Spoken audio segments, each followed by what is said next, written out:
One final thing that I forgot to add. So in my real job, supportability is very important, which means you have the resources available to keep something running. Our charge networks are shit. There's a lot of places I turned up where chargers were either in maintenance. Why would you have all 4 in maintenance at the same time, EV chargers? That was really terrible. ChargeFox at Toombul, there's 4 plug-in points. 2 of those were in maintenance and the other one was being used. And the one that was available was the wrong sort for me. So, you know, there's still those kinds of things, right? If you want to get somebody to change their behavior, you need to make it as easy as possible. And with charging networks having 2 different types of plugs, limited availability, high maintenance downtime, that's going to make things harder for people to want to be able to swap. So they really need to get on top of that and fix it. And while we're on that point too, there's also that personal calculation that you need to do to see whether you can get away with say an E-Mini, for example, which has a range of about 240 odd kilometers, something like this which has a range of about 360.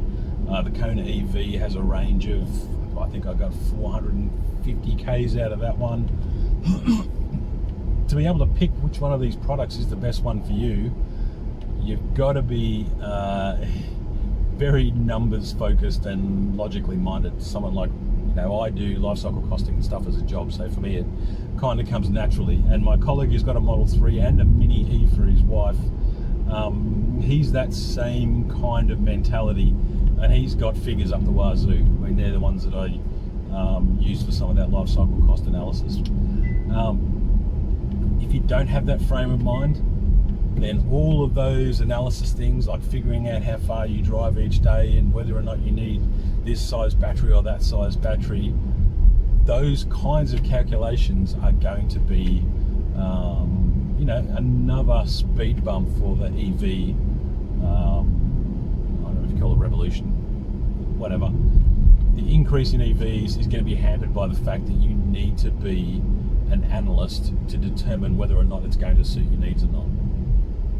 And I mean, I calculate shit all the time.